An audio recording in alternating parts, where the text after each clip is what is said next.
Sahabat Nusantara, ketemu lagi dengan Suara Kebangsaan Ferdinand Huta Hayan. Kali ini saya ingin menanggapi tentang argumen-argumen dan pendapat-pendapat tak berkualitas dan tak bermutu yang disampaikan sekelompok orang menuduh Pak Jokowi telah melakukan pelanggaran protokol kesehatan di Nusa Tenggara Timur.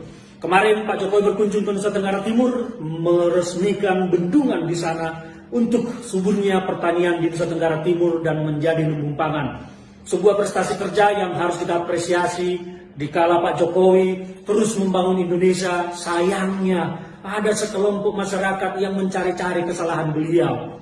Betul bahwa kemarin pada saat kunjungan itu, masyarakat begitu antusias menyambut kehadiran Pak Jokowi. Itu adalah sebuah euforia, histeria yang spontan dari masyarakat yang ingin melihat pemimpin yang dicintainya.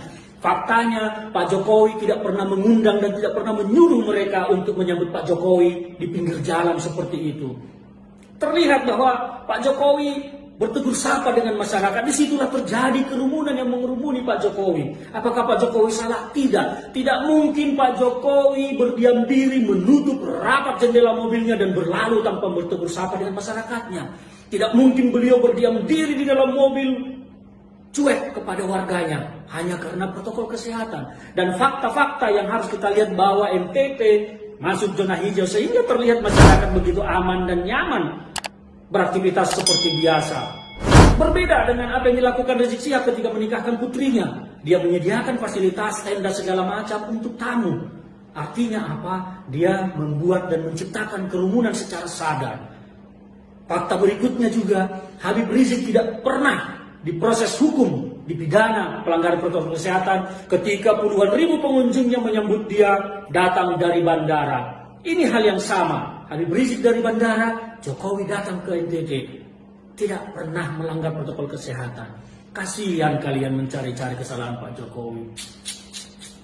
Gimana sih komentarnya mengenai kerumunan yang terjadi akibat antusiasme warga di NTT menemui Pak Presiden Joko Widodo? Jadi gini, Pak Presiden Joko Widodo itu sejati adalah simbol negara yang kemanapun beliau pergi akan selalu menarik massa. Hal ini sebenarnya sudah diutarakan oleh Atta Halilintar. Dok, saya ketika Jumatan rame, banyak yang minta foto. Nah, hal ini tentunya, satu, Pak Presiden sudah mengapresiasi dan mengedukasi agar tetap memakai masker. Terlalu banyak kerumunan yang hadir membuat Presiden tidak bisa membubarkan. Bahkan di salah satu video, sedan beliau sampai dikerumuni orang banyak. Ya. Kedua, Pak Presiden tidak pernah mengajak mereka-mereka untuk datang, tapi antusias. Dan hal ini harusnya menjadi refleksi bagi tim protokoler untuk lebih berhati-hati mengatur agenda Bapak Presiden di lapangan. Jadi, ya kembali untuk penerapan sanksi kerumunan, menurut saya sudah tidak relevan untuk dilakukan. Tetap sehat, tetap semangat. Jokowi melanggar protokol kesehatan. Cebong mingkem. No. Cebong bermartabat hadir untuk menjawab Anda. Hidup kadrun abadi. Saya melihat kritikan yang datang dari berbagai pihak, termasuk dari petinggi partai PKS terkait kerumunan atau keramaian yang terjadi akibat kehadiran Presiden Jokowi ke Maumere, Nusa Tenggara Timur dalam rangka meresmikan lumbung pangan hidup Jokowi. Ya, kehadiran Jokowi menciptakan kerumunan massa. Jokowi langgar protokol kesehatan. Penguasa memang beda. Ketika HRS pulang ke Indonesia terjadi kerumunan massa, disoroti dan dituntut. Tapi penguasa mah bebas-bebas aja, semau-maunya aja. Why? Drone, bolehkah Anda menggunakan otak ketika mengkritik? Saya mau paparkan kepada Anda perbedaan kerumunan massa yang terjadi ketika HRS pulang ke Indonesia dan kerumunan massa yang terjadi oleh kunjungan Presiden Jokowi ke Maumere, Nusa Tenggara Timur. HRS pulang ke Indonesia pada tanggal 10 November 2020. Ketika itu, Jakarta sampai ke Bogor berada dalam zona merah COVID-19. Sejak bulan Agustus 2020, Jakarta sampai ke Bogor sudah dinyatakan sebagai zona merah COVID-19.